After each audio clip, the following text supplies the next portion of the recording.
Salut la compagnie, c'est Jules Melon et aujourd'hui dans un Ciné Critique à chaud dans la Melon Mobile, je vais vous parler du gros blockbuster de l'été et pour ce faire j'ai mis un t-shirt Batman. Ouais, parce que moi j'étais sûr qu'il ne serait pas en caméo celui-ci. Vous l'avez compris, il va être question de Deadpool et Wolverine, troisième volet de la trilogie Deadpool, intégré enfin dans le multivers et donc réalisé par Sean Levy, qui a fait d'autres films avant dans sa carrière, ouais, et pas mal avec Hugh Jackman et Ryan Reynolds qui interprètent respectivement Wolverine et Deadpool. Oui, je retourne le titre du film, vous allez faire quoi?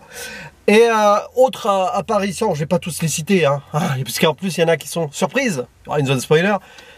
Oui, l'antagoniste joué par Emma Corrin. Autre peut-être potentiel antagoniste joué par Matthew McFadden, qu'on a pu voir dans la série Succession récemment. Voilà, d'autres gens. J'allais dire quelqu'un qui n'était pas annoncé dans le casting. Vous voyez, là, je risque de me perdre. Alors, hop, on s'en fiche de qui joue dans le film. Si, à part ces noms-là. Alors, vous voyez, là, je sors de là, j'ai mal au crâne. Je le dis d'avance, ça va être assez tendu comme vidéo. Après tout, j'ai décidé d'aller le voir, c'est mon choix, alors que j'ai arrêté le MCU au cinéma, mais c'est Deadpool ici. J'avais plutôt apprécié le 1 et le 2, avec quand même des degrés de différence, et surtout moins avec le recul, mais sur le moment c'était un bon délire.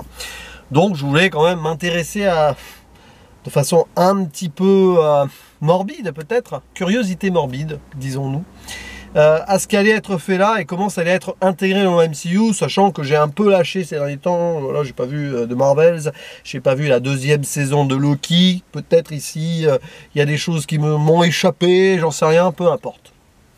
Pas mal de choses par rapport aux comics aussi que j'ignore parce que je ne suis pas un lecteur de comics Marvel, j'en ai lu quelques-uns mais il m'en manque beaucoup. Voilà. Par contre, j'ai finalisé récemment la saga X-Men avec l'ami Nandi Manchet du ciné, donc c'était un petit peu ici mon pari d'aller voir ce métrage que à la base j'aurais aimé voir avec mes amis de la 7ème illusion, Sawyer et le bûcheron, mais je n'ai pas pu car la Melon Mobile telle que vous voyez là, elle a été prête au dernier moment. Bon, l'histoire, oui, je m'étale et tout. Est-ce que je vais vraiment parler du film? Bien sûr que oui. Introduction un peu bordélique, bancale, mais bon, à l'image peut-être du film. Donc on retrouve Deadpool 6 ans après les événements de Deadpool 2 où il a essayé de changer le passé, tout ça. Bon. Il mène une vie tranquille, il n'a pas pu intégrer les Avengers, non. Et bah il a aussi raccroché le costume, il veut plus être Deadpool. Mais un jour la TVA débarque. Alors la TVA c'est ces groupes voilà, pour gérer les multivers, je simplifie, qu'on a vu dans la série Loki. Et hop, il est récupéré par un monsieur Paradox là qui veut se servir de lui pour des raisons, lui indiquant que son univers est en train de crever. Voilà, parce que le grand agglomérateur de celui-ci est mort. Et celui-ci, c'est Logan, Logan du film de 2017 de James Mangold. Donc, Deadpool, il refuse de voir son univers mourir. Il va essayer de le sauver, mais c'est impossible puisque Logan est mort. Par truchement de trucs improbables, peut-être, hop, il va récupérer Wolverine dans notre univers, probablement, j'en dis pas plus. Et les deux vont partir à l'aventure, ou pas, en fait. Ils vont être envoyés à la décharge du TVA. Une sorte de le monde vortex où pas mal de rebuts des multivers héroïques se trouvent, y compris la grande méchante locale qui se prend pour Dieu, Cassandra Nova. Alors Cassandra Nova, donc jouée par Emma Corrin, si vous avez lu les comics, sinon bouchez-vous les oreilles 2 secondes, c'est la sœur du professeur Xavier. Voilà. Bon, qui dans certaines variations, il aurait tué dans l'utérus. Bon. Vous voyez, ça je l'ignorais. Ça prouve ma grande méconnaissance des comics Marvel. Et donc elle est méchante.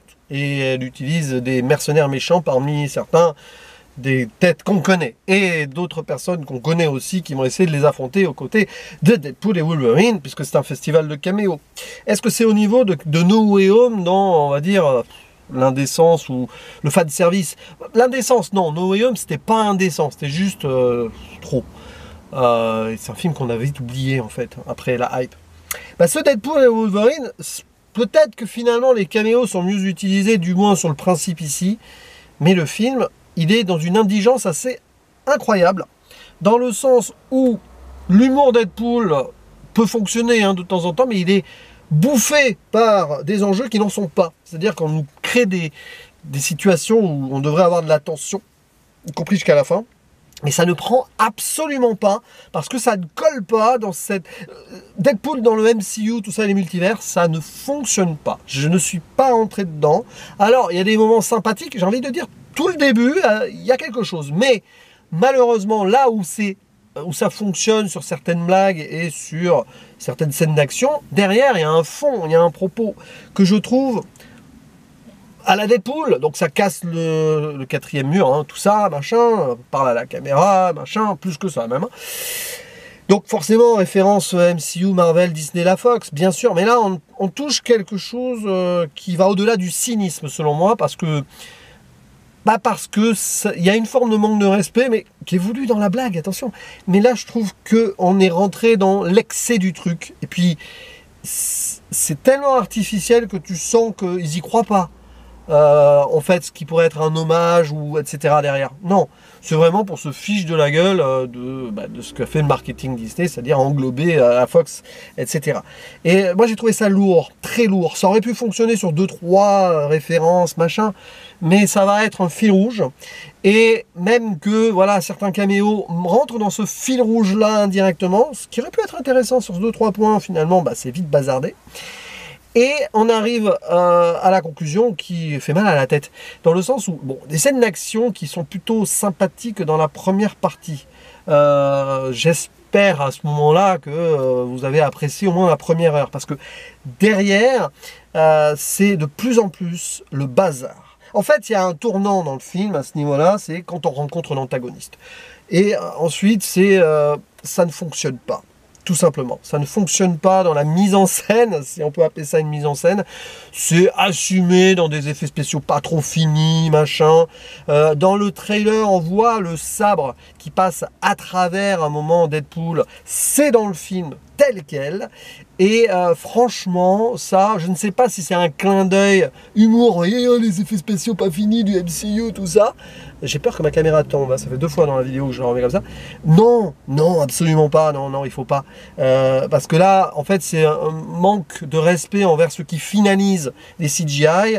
Et on sait qu'il y a eu on va dire une controverse derrière, qu'ils ont été un peu utilisés à fond, et que les pauvres n'ont pas tout le temps pour ça. Et là, je trouve que non. Mais à moins que ce soit vraiment une erreur qu'ils aient gardée, mais ça paraît trop gros parce que c'est dans la bande-annonce. À un moment, voilà, on le sent bien que le film, il veut casser le quatrième mur, briser tout ce que vous voulez, même au-delà de ça, etc. Et même l'humour, finalement, s'affaisse sur lui-même dans la deuxième partie, puisqu'on essaye de nous mettre de l'émotion, le destin des héros, Wolverine qui n'a pas été celui qui aurait pu être, Deadpool qui n'est pas vraiment quelqu'un qui aimerait être aussi, sa vie ne sert à rien, tout ça, Wolverine, il cherche la rédemption, les deux ensemble, ouais, tu parles, comme c'est dégoupillé toutes les 10 minutes, toutes les 5 minutes, toutes les 2 minutes même, eh bien non, on n'y croit pas. Donc sur ces enjeux-là et sur la dramaturgie du truc, c'est zéro. Et voilà, et donc tout ce qui arrive au bout, etc. Bon, je peux sauver des choses, genre la bande-annonce, ça...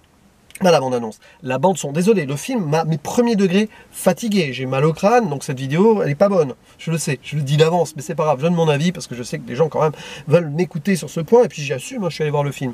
Mais je vais pas aller dans des analyses cinématographiques fortes, d'autant plus qu'il y a des gens qui discutent derrière moi, et que ça me perturbe, hein, décidément ce film a un mauvais destin, un peu comme finalement Wolverine et Deadpool ici, mais on essaye de les...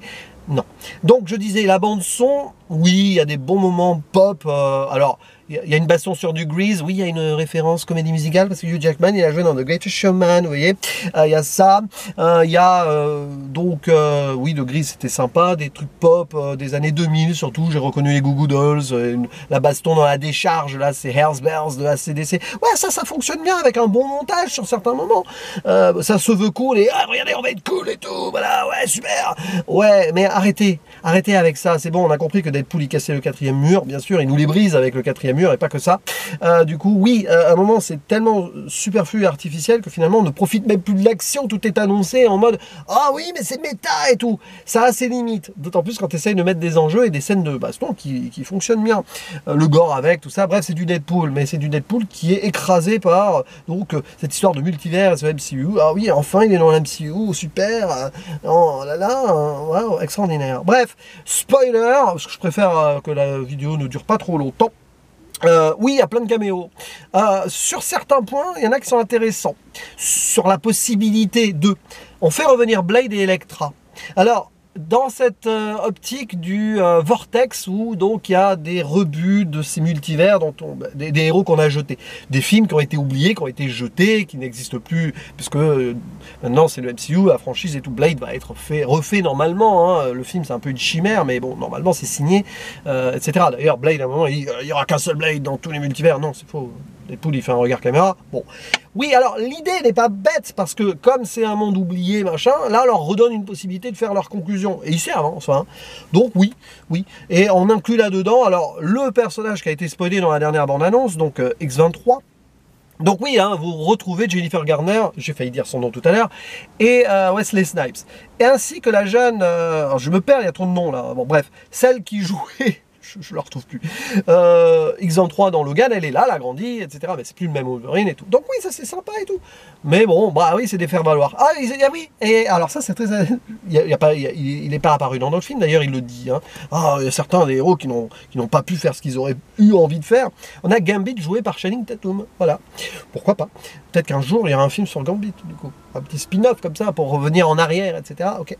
Donc il y a plein de petites choses là-dedans. Il y a les X-Men qu'on a dans X-Men 1 et 2, notamment Crapaud, Diablo, tout ça, qui sont joués par Ray Park, Taylor Mane qui joue Sabretooth, bon, ils reviennent Pyro aussi, hein, Aaron Stanford, tout ça, ok, bon.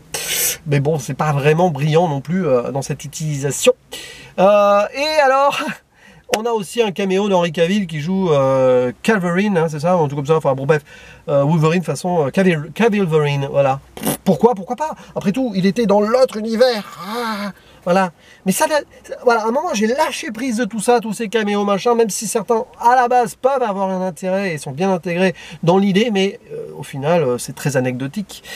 Et oui, aussi l'épouse de Ryan Reynolds qui joue Lady Pool, il n'y a même pas de blague méta là-dessus, c'est presque dommage. Et puis alors la fin où donc l'idée c'est que les deux doivent devenir des héros ultimes, hein, des Jésus Marvel, pas c'est Deadpool qui veut ça, en mettant hors d'état de nuire Cassandra Nova et le Chrono machin, là j'ai plus le nom, Chrono Broyeur, tout ça parce que ça pourrait tout détruire, donc ils doivent se sacrifier l'un ou l'autre, ça dépend, et disparaître pour de bon, mais non, ils vont se faire ça ensemble et grâce au pouvoir de Madonna, Like a Prayer, ils vont vraiment survivre quand même. Oh bah oui, parce que même dans l'enjeu final, non, il n'y en a pas un ou l'autre qui peut se sacrifier, parce que ça a été clairement dit. Quatrième mur méta, oui, mais on va les utiliser jusqu'à la lie. Hein, maintenant, Wolverine, il en a jusqu'à 90 ans. Et c'est volontairement dit, voilà. Wolverine, on pensait que c'était terminé, mais maintenant, non, Hugh Jackman, on va le voir dans 15 films, et il a l'air d'être content d'être là. Et voilà. Et donc, la Fox, qui se fait un petit peu ici, enterrer une deuxième fois, j'ai envie de dire, alors, sous couvert d'hommage, parce que, oh, le film a été méchant avec la Fox et tout, à travers Deadpool. Alors à la fin, dans la générique, eh ben, on montre des making-of de films de la Fox dans les X-Men pour merci la Fox. Ouais, mais bon, avant, dans le film, hein, dans la décharge des rebuts, il y a quand même l'emblème de la Fox qui est détruit et tout. Donc ouais, un coup, oh là là, on rigole dessus, mais attention quand même, on respecte. Hein, donc scène post-générique, non, enfin, dans le générique, on a des making-of. Ok. La dernière scène post-générique ne sert strictement à rien. Ah, mais si, je l'ai oublié, lui. Parce qu'il y a Chris Evans. Et c'est pas Captain America. Et c'est LOL, parce que il a les couleurs un peu. Mais non, il joue la torche humaine du film des 4 Fantastiques des années 2000 que j'ai pas vu. Voilà, c'est super drôle, ça. Allez, ça marche. 1 minute sur le moment, parce que tu vois bien que c'est pas Captain America, tu le sens, mais bon, bah voilà, Deadpool le fanboy est déçu, puis après il va le faire cramer de toute façon, hein. Voilà, non, j'ai pas grand chose d'autre à dire là-dessus, parce que les enjeux finaux ne sont pas intéressants, donc non. Voilà, je ferme la zone spoiler. Désolé si vous entendez les gens derrière, hein, qu'on fait exprès d'ailleurs. Vraiment, ils ont passé devant moi en me regardant et ils se sont mis derrière pour probablement déranger ma vidéo. Voilà, c'est le karma de ce film. De toute façon, même dans mon avis dessus, ça part à volo. Non, ce film, c'est trop. C'est le dernier film du MCU que je vais voir en salle seul. Si un jour, évidemment, en accompagnement, tout ça, sur un défi avec plusieurs, pourquoi pas. Mais seul, en salle, c'est fini. J'ai fait le dernier effort, parce que c'est Deadpool 3 aussi, en plus d'être un film du MCU. J'ai pas vu de Marvels. J'ai pas vu les séries récentes. J'irai pas voir Captain America 4, hein, je crois. Non, c'est terminé parce que c'est plus mon style, c'est plus mon délire, ça l'a jamais été ultimement, mais il y en a quand même que j'ai apprécié. Là, ça y est, c'est trop, on est trop allé dans le machin des choses, le multivers, visiblement même, on n'y croit plus trop pour la suite, on le sent avec ce film, on sait pas trop où ça va aller, oui, sûrement avec les X-Men, maintenant que Wolverine est là, ok, mais bon, ça suffit, voilà, je vais passer à autre chose, gentiment, je vais revenir au cinéma aussi, parce que ce film, ce n'est pas vraiment du cinéma, c'est du marketing, pop culture, fan service, qui peut fonctionner, même moi, voilà, sur quelques scènes, sur 2-3 trucs, c'était sympa, voilà, oui, mais non, non, puis même au niveau de la forme, c'est quand même un peu dégueulasse par moment, il faut l'avouer, à part quelques scènes du début, à part quelques trucs drôles si on veut, mais au-delà de ça, la façon dont c'est filmé et tout, ça ne raconte rien, et l'enjeu lui-même n'est pas extraordinaire, donc à partir de là, voilà, et puis ça joue mal, à part Hugh Jackman, oui, ça, il a la caution dramatique, lui il fait des efforts, mais sinon tout autour, bon après Ryan Reynolds, on va pas lui reprocher, il joue la même chose que les 2 premiers Deadpool, et ça fait le taf, mais voilà, donc mon avis est vraiment pas bien positif, hein, vous l'avez compris. Il est pas loin d'être très négatif même, mais il m'a saoulé, premier degré. C'est rare que je sors d'une salle de cinéma en ayant mal à la tête, en étant gavé, alors que j'étais rentré dedans en étant en forme. Hein. Donc voilà, je fais cette vidéo un peu blasée, j'avoue, et je m'en excuse, mais je vais pas non plus cacher mon avis. Des fois, je fais des vidéos plus édulcorées, même quand je suis énervé, mais là, j'ai pas eu envie. Hein, c'est direct, c'est l'été, on profite aussi, et on se lâche un petit peu. N'hésitez pas à dire en commentaire ce que vous pensez de ce désastre Deadpool et Wolverine, enfin, selon moi. Enfin, désastre, pas non plus le pire film de l'univers, loin de là, mais là, quand même, à un moment, il faut dire les choses. Et on en discute en commentaire si vous avez des choses à dire. Et même si vous l'avez aimé, c'est pas grave. Moi, je suis content de voir que des gens aiment les films. Devant moi, il y avait quelqu'un qui était hyper à fond. Ben, je me suis dit, il a de la chance et c'est cool pour lui, voilà, il aura des bons souvenirs pour plus tard. Mais moi, c'est plutôt souvenir maison avec un Doliprane et hop, sous la couette. Peut-être pas encore de suite, mais hop, voilà, allez, à la prochaine, ciao!